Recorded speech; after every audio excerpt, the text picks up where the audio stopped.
네, 오늘 저희가 함께 좀 깊이 파볼 자료는요, 테슬라 주가와 연동된 조금 독특한 상품입니다.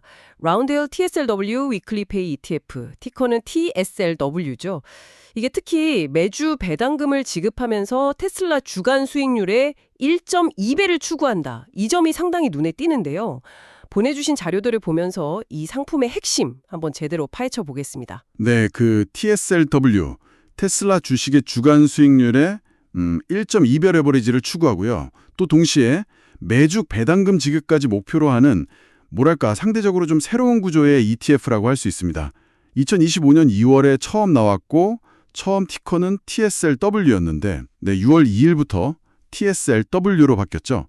자료들 보면서 구조부터 잠재적인 어떤 함정까지 핵심적인 내용들만 한번 짚어보죠. 좋습니다. 그 두 가지 목표, 그러니까 주간 배당이랑 레버리지 수익률 추구, 상당히 좀 공격적으로 들리기도 하는데요. 정확히 어떤 투자자를 좀 염두에 둔 상품일까요? 네, 그 핵심 목표는 딱 두 가지로 명확합니다. 첫째는 매주 배당금 지급을 기대하게 한다는 거, 물론 보장은 아니고요. 그리고 둘째는 테슬라 보통주의 주간 총수익률의 1.2배, 그러니까 120%죠.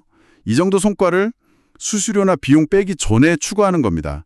아무래도 이런 구조는 뭐 단기적인 관점에서 높은 수익률하고 또 현금 흐름, 이걸 동시에 원하는 그러면서도 좀 높은 변동성을 감수할 수 있는 그런 투자자에게 매력적으로 보일 수 있겠죠. 주간 수익률의 1.2배, 이걸 목표로 한다면 이걸 실제로 어떻게 구현하는 걸까요? 그 운용 방식에 대해서 자료에 좀 특별한 언급이 있던가요?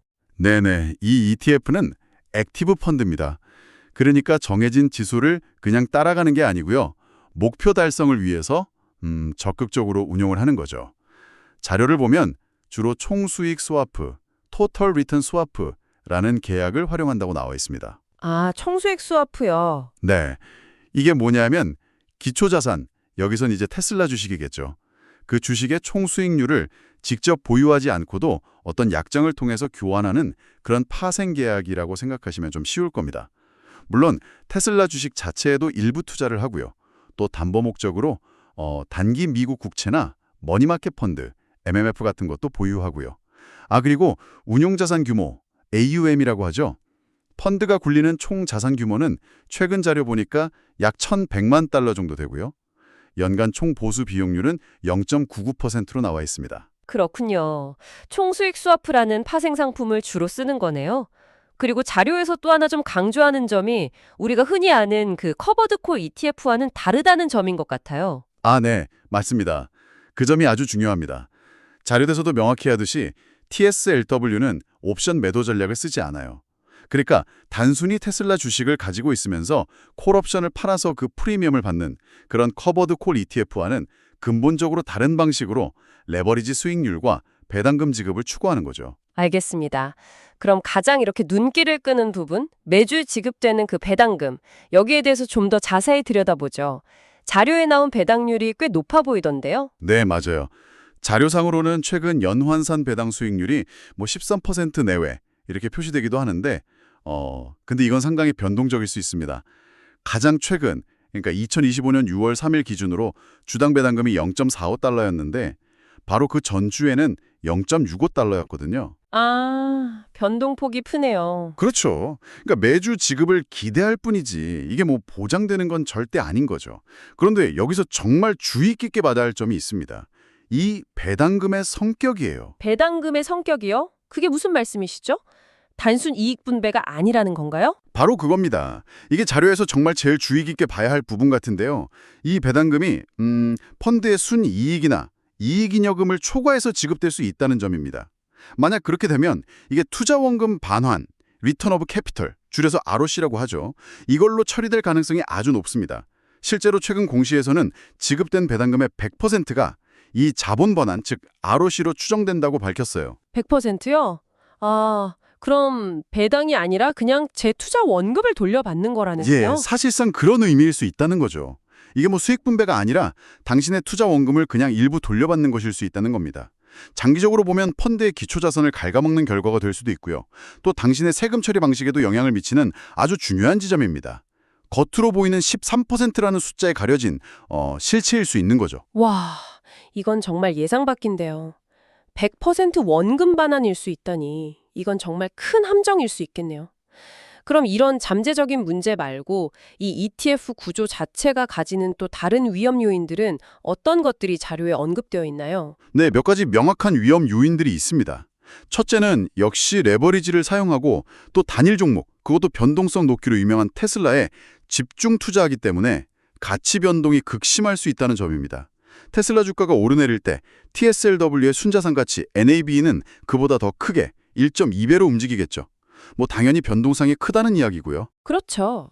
둘째는 너무나 당연하게도 테슬라 주가가 하락하면 상당한 손실이 발생한다는 겁니다. 자료에 따르면 이게 뭐 이론상이긴 합니다만 테슬라 주가가 일주일 만에 약 83.33% 폭락하면 투자금 전액을 날릴 수도 있다. 이런 가능성까지 경고하고 있습니다. 하루 83% 하락 시 전액 손실 가능성. 혹시 자료에 이게 뭐 과거 테슬라 주가 변동성에서 실제로 관측된 수준인지 아니면 그냥 순수 이론적인 최악의 시나리오인지 그런 언급은 없었나요? 자료에서는 이걸 이제 이론적인 최대 손실 가능성으로 제시하고 있습니다. 그러니까 과거 테슬라 주가의 실제 데이터를 기반으로 한 시뮬레이션 결과라기보다는 레버리지 구조상 발생할 수 있는 어떤 극한 상황을 설명하는 것으로 보입니다. 하지만 뭐 이건 그만큼 위험이 내재되어 있다는 점을 아주 강하게 강조하는 거라고 봐야겠죠. 그리고 마지막으로 이 TSW 투자는 테슬라 주식에 직접 투자하는 것과는 근본적으로 다르다는 점입니다. 아까 말씀드린 수합 같은 파생상품 운용에 따른 추가적인 위험, 예를 들면 거래 상대방 위험 같은 것들도 고려해야 하고요. 그래서 자료에서도 명확히 이야기하듯이 이 상품은 정말 매우 높은 위험 감수 능력을 가진 투자자가 그것도 단기적인 어떤 전술적 판단하에 접근해야 할 그런 상품이라는 겁니다. 자, 그럼 오늘 이야기들을 한번 종합해 보겠습니다. TSLW, 이건 테슬라 주식의 주간 성과를 1.2배로 추종하면서 동시에 매주 배당금 지급을 목표로 설계된 ETF다. 그리고 그 레버리지 효과를 내기 위해서 총수익 스와프 같은 파생 상품을 활용하는 게 핵심 운용 방식이다. 이렇게 정리할 수 있겠네요. 네, 하지만 반드시 기억해야 할 것은 그 화려한 목표 이면에 숨겨진 높은 변동성과 잠재적 손실 위험입니다. 테슬라 주가가 하락하면 손실이 증폭될 수 있고 또 매주 준다고 기대하는 배당금은 보장되지 않을 뿐더러 설사 받는다 해도 그것이 진짜 이익 분배가 아닌 당신의 투자 원금 일부, 즉 자본 반환, ROC일 가능성이 매우 높다는 점, 이것이 저희가 살펴본 자료들이 공통적으로 경고하는 핵심 내용입니다. 그렇다면 이 분석을 바탕으로 당신이 스스로에게 던져봐야 할 궁극적인 질문은 아마 이것일 겁니다. 테슬라 주가에 올라타서 주간 단위의 레버리지 수익관 잠재적 배당금이라는 그 달콤함을 얻기 위해서 극심한 변동성 그리고 원금 손실 가능성 또 배당금의 실체가 사실상 원금 반환일 수 있다는 이 구조적 특성이라는 매운맛을 감수할 준비가 되었는가? 바로 이 질문에 대한 당신의 답이 ETSLW라는 상품이 당신의 투자 목표와 위험 성향에 정말 부합하는지를 판단하는 가장 중요한 열쇠가 될 것입니다.